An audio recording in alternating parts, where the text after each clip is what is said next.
Mugire amahoro y'Imana nshuti mudukurikira kuri channel ya YouTube ibanga ryo kwemera. Dukomeje kubashimira uburyo mukunda ibiganiro tubagezaho, mukabisangiza abandi, mugakora komanteri, mukatwandikira, mukatubaza, kandi mukabishishikariza abandi kugira ngo bakore subscribe cyangwa se biyaboneshe bijye bibageraho uko tubibateguriye. Turashimira umuvandimwe Darius Habamenshi watwandikiye akatubaza ibibazo byiza cyane kandi by'ingirakamaro, tukaba tugiye kumusubiza. Ni kuri cya kiganiro twatanze kijyanye na Roho Mutagatifu. Aragira ati, murakoze kudusobanurira padi, hari ibyo ngikeneye gusobanukirwa. Ikibazo cya mbere, inyigisho mutanze yumvikana nk'aho presence ya Roho Mutagatifu igaragazwa n'ikigero cya participation yacu mu mirimo ya Kiliziya. Ese twanzure ko abakristo bataba muri systeme ya Kiliziya badashobora kubona Roho Mutagatifu? Igisubizo ni iki. Ndakeka ko hano systeme yashaka kuvuga abatari mu bumwe bwa Kiliziya cyangwa se mu miyoborere ya Kiliziya cyangwa mu kwemera kwa Kiliziya. Igisubizo ni iki. Si abakristo bonyine bayoborwa na Roho Mutagatifu. Byongeye, si abakristo gatolika bonyine bayoborwa na Roho Mutagatifu. Tuzi ko n'abandi bose boroheye Imana kandi bakayishakashakana umutima utaryarya bayoborwa na Roho Mutagatifu cyangwa se umwuka wera, umwuka muziranenge nk'uko ahandi bamwita. Ariko twibaze, Roho Mutagatifu abayobora he? Abayobora mu nzira ibaganisha ku kuba abana b'Imana nka mwana ari we Yezu Kristo, kandi iyo nzira aho Roho Mutagatifu atuganisha ni mu kuvuka mu Mana, tukaba abana b'Imana kandi tubabo tubikesha isakaramento rya batisimu. Murumva ko igisubizo ari uko Roho Mutagatifu ayobora bose boroheye Imana, ariko akagiraho abaganisha ku kubagira abana b'Imana. Iyo turebye no mu isezerano rya kera, dusanga ari Roho Mutagatifu wagiye avugisha abahanuzi ibyo bavuze, nk'uko tubihamya no mu ndangakwemera. Tubone urugero rumwe mu isezerano rya kera. Nka Dawudi, iyo turebye uburyo ahamya ko yari amurikiwe na Roho Mutagatifu mu gitabo cya kabiri cya Samweli, umutwe wa 23 umurongo wa 2 kugera ku wa 3, tubona umwanya wa Roho Mutagatifu muri uwo Dawudi utari warakamenyeye Kristo, kuko yari mu muco wa Kiyahudi no mu kwemera kwa Kiyahudi. Mu isezerano rya kera Dawudi aragira ati, umwuka w'Uhoraho wamvugiyemo, n'ijambo rye riri ku rurimi rwanjye. Imana ya Isiraheli yarabivuze, urutare rwa Isiraheli yarabimbwiye. Ugenga amahanga akurikije ubutabera, agategeka mu gitinyiro cy'Imana. Hano Dawudi ubwe muri iki gitabo cya kabiri cya Samweli arahamya ko amurikiwe na Roho Mutagatifu, kandi koko niwe ubwiriza abahanuzi ibyo bavuze n'ibyo bakoze. Uyu Dawudi ntiyari umukristo nk'uko nabivuze, yari umuyahudi wemera. No mu isezerano rishya tubonamo benshi batari abakristo, batari bakaba abakristo, nyamara bamurikiwe na Roho Mutagatifu bagera ku kwemera guhamya, baza kuba abakristo nyuma, ndetse nyuma Roho Mutagatifu wagiye abamurikira buhoro buhoro batari baba abakristo, aza kubageza ku iriba rya batisimu, nyuma arabasendera mu cyo nagereranya nk'isakaramento ryo gukomezwa. Mwabyisomera mu gitabo cy'ibyakozwe n'intumwa, umutwe wa 10 umurongo wa 1 kugera ku wa 8, n'umutwe wa 44 kugera ku wa 45. Hano turabonamo Korneli wari umupagani, akaba yari umuromani w'umutegeka w'abasirikari, uburyo yamurikiwe na Roho Mutagatifu agashakashaka intumwa Petero akamusura iwe akamwigisha kugeza ubwo Petero amubatije. Ndetse nyuma ya batisimu akaza kumusendereza, Roho Mutagatifu akaza gukomezwa nk'uko tubisanga muri uwo mutwe wa 10 w'igitabo cy'ibyakozwe n'intumwa, umurongo wa 44 kugera ku wa 45. Bityo rero Roho Mutagatifu niwe uyobora umuntu wese ku kwemera, akamuha kwa kwemera, akamukomeza muri kwa kwemera, kandi akamugira umwana w'Imana. Roho Mutagatifu afite imirimo 3: arigisha, aratagatifuza, kandi agatanga ubuzima bw'Imana muri Kristo, no kuvuga akavukisha bundi bushya muri Kristo. Mvuze muri make, Roho Mutagatifu amurikira abantu bose boroheye Imana, abemera n'abatemera, ariko akabageza ku kwemera, kandi uko kwemera kukabaganisha ku kubavukisha mu Mana bakitwa abana b'Imana. Mbese ubwo agasongero ka byose nuko tugera ku kuba abana b'Imana muri Kristo, umwana w'ikinege w'Imana. Hano turumvamo ubutatu butagatifu.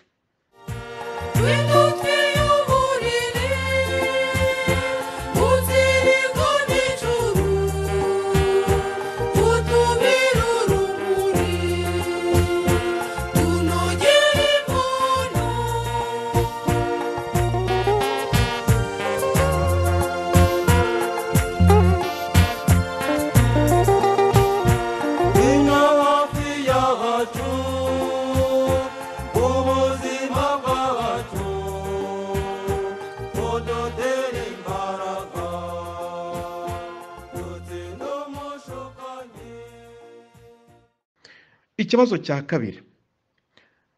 Muvandimwe Darius haba menshi uragira uti Roho Mutagatifu ni Imana, arasengwa agasingizwa hamwe na Data na Mwana. Nibyo rwose ni ukwemera kwacu. Uti tumenya dute ko turi gufashwa na Roho Mutagatifu kandi n'abandi ba persona baza mu buryo bwa Roho? Igisubizo ni iki: koko mu ba persona Mana uko ari batatu, Data, Mwana, Roho Mutagatifu, Yezu Kristo niwe wenyine ufite umubiri wakujijwe wa muntu, naho ari Data ni Roho nsa, ari Roho Mutagatifu ni Roho nsa. Kristo we afite ubumuntu bwacu ariko bwakujijwe. Ariko tugomba kumenya iki gikurikira: igikorwa cyose umwe mu ba persona b'ubutatu butagatifu akoze, agikora nkawe ubwe, ariko kandi mu bumwe bwuzuye, bushyitse kandi buhoraho bw'ubutatu butagatifu. Ingero: Imana Data niyo muremyi wa byose, ibiboneka n'ibitaboneka, kandi yaremye byose bigirishije ijambo wayo, kandi mu rukundo ari rwo Roho Mutagatifu. Tubibona no mu gitabo cy'Intangiriro uburyo Imana uhoraho yavuze ngo habeho. Iryo jambo habeho, iryo jambo ryaremye byose niwe jambo, niwe Mwana, kandi ngo uhoraho arabyitegereza asanga ni byiza. Ni ukuvuga ngo yabiremye mu rukundo. Urwo rukundo ni Roho Mutagatifu.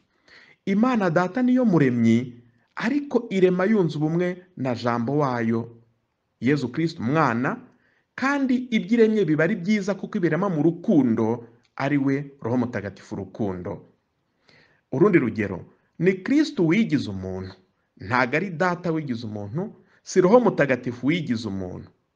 Ni Kristo wigize umuntu, abana natwe, adupfira ku musaraba, arazuka, kandi byose abyuzuza yunze ubumwe n'Imana se mu bumwe na Roho Mutagatifu, natwe abantu tuboneraho umukiro.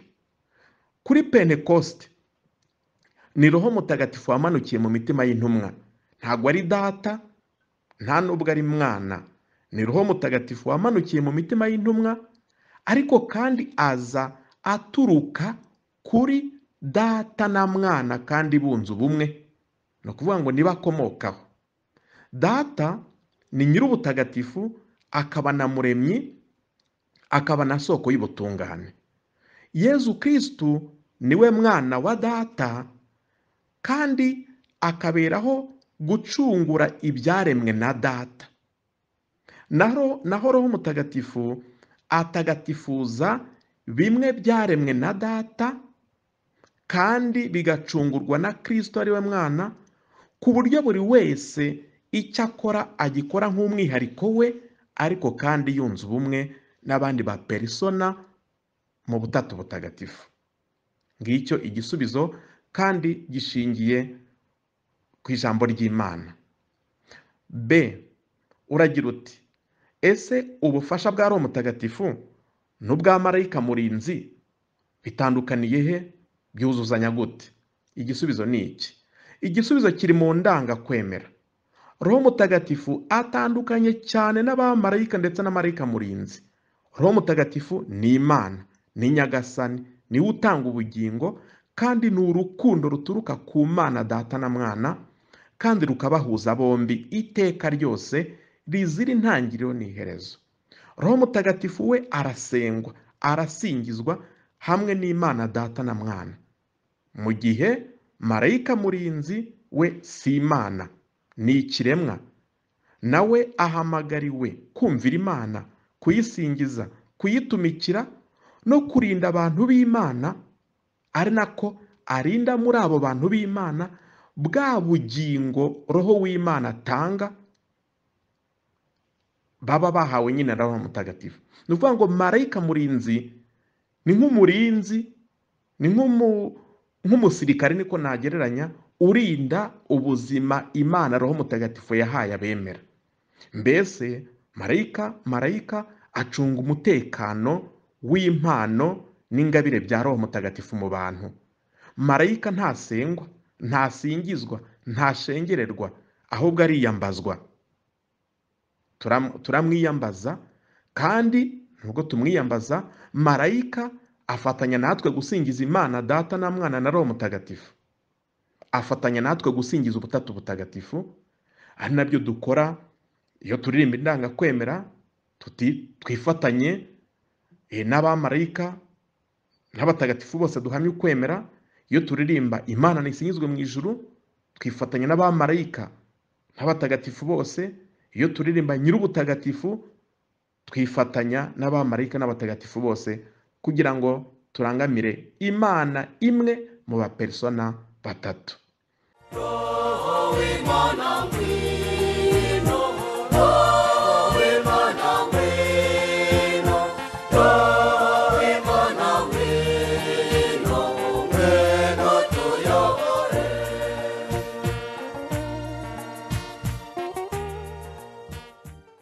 Ikibazo cya gatatu aricyo cya nyuma, uragira uti, abasenderezwa Roho Mutagatifu batandukaniye he n'abamusaba bakamuhabwa ku buryo busanzwe bw'isengesho?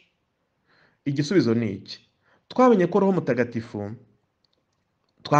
Mutagatifu ageza ku kwemera, niwe uyobora abantu ku kwemera, kandi yabageza ku kwemera akakubaha, yamara kukubaha akabakomeza muri uko kwemera, akabagira abana b'Imana. Ni wo mumaro nyamukuru wa Roho Mutagatifu. Duhereye kuri ibyo, reka dusubize. Ubundi gusenderezwa ni uburyo bwo kuvuga ariko bumenyerewe, ariko butuzuye, budashyitse. Ni imvugo idashyitse. Ubundi imvugo ihwitse kandi ikwiriye ni ukwivugururamo ingabire n'imbaraga bya Roho Mutagatifu. Wa Roho Mutagatifu watuyoboye mu kwemera, mu kwizera n'urukundo, akatugeza kuri batisimu, akadukomeza mu masezerano ya batisimu, kandi akadusendereza.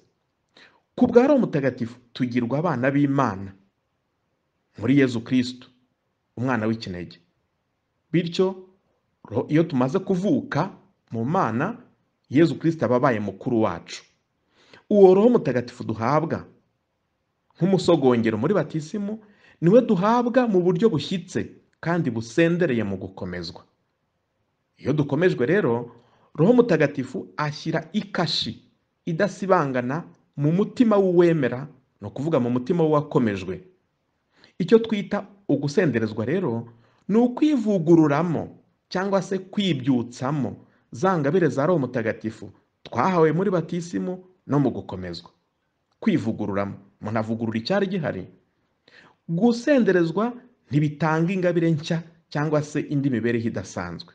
Si isakaramentu gusenderezwa, ahubwo ni ukwivugururamo izo ngabire zisanzwe. Gusa aho bitandukaniye no gusaba Roho Mutagatifu ku buryo bwisangiwe, ni uko gusenderezwa bigira imyiteguro yihariye, bikagira imihango yihariye yo kwivugururamo izo ngabire. Ndetse na nyuma y'uwo muhango w'isenderezwa, Nyuma y'uwo muhango wo kwivugururamo Roho Mutagatifu, umukristo agomba guhora asaba Roho Mutagatifu ngo amuvugurure kandi amubuganizemo ubuzima bw'Imana. Amusabe kubwirizwa na Roho Mutagatifu, amusabe gukunda ibitunganye no kunyurwa n'Imana. No kuvuga ko gusenderezwa ari uwo muhango udasanzwe ugira imyiteguro yihariye, ariko na nyuma yo gusenderezwa tugomba guhora dusaba Roho Mutagatifu ngo atumurikire. Ese ko n'uwahawe Roho Mutagatifu akomeza kumusaba, amumarana igihe kingana iki cyangwa agabanyuka ate ngo umenye ko ugomba kongera kumusaba? Iki ni ikibazo watubajije nanone. Uwakomejwe nabivuze yasakajweho Roho Mutagatifu n'ingabire ze. Kuvuga za ngabire ndwi: ingabire y'ubuhanga, y'ubwenge, ubujyanama, ubutwari, ubusabane ku Mana, urukundo n'icyubahiro cya Nyagasani. Ugukomezwa ni isakaramentu ryashyize ikashi ya Roho Mutagatifu idasibangana mu buzima bw'uwakomejwe. Rero iyo wakomejwe nta gutakaza yakashi ngo ejo bazongera bagukomeze, ntibibaho. Ni isakaramentu ritangwa rimwe risa. Ntago yakashi ya Roho wayitakaza. Icyo utakaza ni imbuto cyangwa se ingabire za Roho Mutagatifu. Yakashi yo iguma mu mutima wawe, mu buzima bwawe, niba koko warakomejwe. Ni nk'uko wagira urupapuro ruriho ikashi ukarubika neza, ariko nyamara nturubyaze umusaruro, ntirube rugifite agaciro ngo rukunyuze ahantu, ariko ukirubitse ruriho na yakashi cyagiye yari yemewe. Ni muri urwo rwego, iki ni ikigereranyo nkoresheje wenda kidahwitse cyane, ariko ngira ngo mbagaragarize uburyo mu gukomezwa Roho Mutagatifu ashyira ikashi ihoraho mu buzima bw'uwemera. Ni muri urwo rwego twagiye twerekana bimwe mu bimenyetso byerekana ko yakashi ya Roho Mutagatifu ikikurimo, kandi ko igifite agaciro, igifite imbuto, igifite ingabire zayo, igifite akamaro kayo.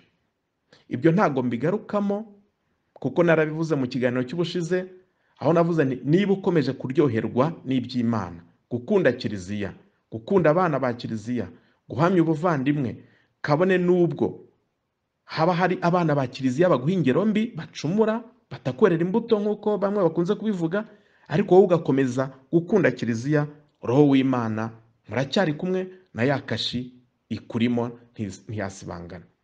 Hari benshi baba bafite iyo kashi ya Roho Mutagatifu, ariko igisobanuro cyayo n'imbuto zayo byarakayutse, ntibakongera gukomezwa. Oya, yakashi barimo, ahubwo bakwivugururamo ibyiza bahawe cya gihe, bakwivugururamo izo ngabire. Ni byinshi mu bimenyetso byerekana ko Roho Mutagatifu akidutuyemo. Mwasubira ku kiganiro n'ubundi cy'ubushize, twabisobanuye mu ngingo 5 zose.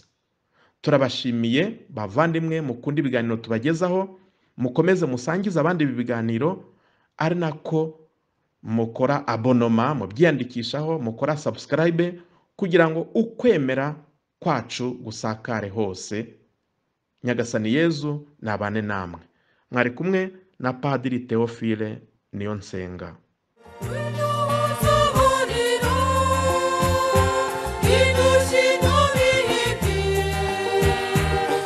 Shiro